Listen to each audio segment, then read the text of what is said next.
पतीले में हमने डाला 1 गिलास पानी।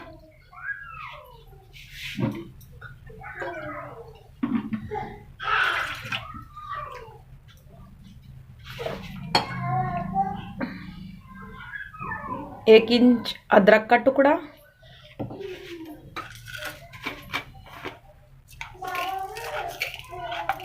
2 से 3 लौंग,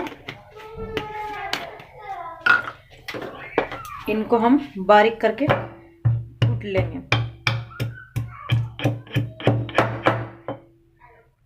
हम इसमें डालेंगे अदरक और लौंग बारीक कुटा हुआ।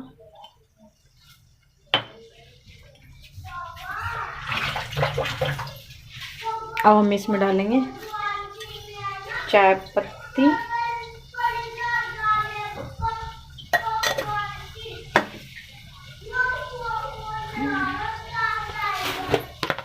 अब हम इसमें डालेंगे 2 चम्मच चीनी।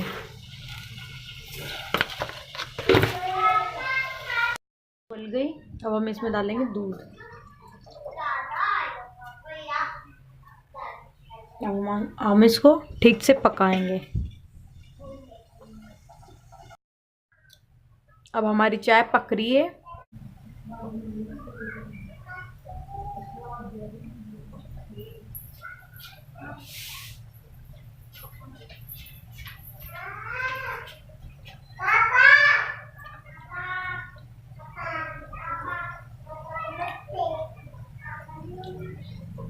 तो हम इसको कम से कम 5 मिनट तक अच्छे से पकाएंगे।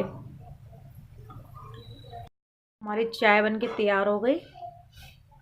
देखो कितना अच्छा कलर आया है चाय में।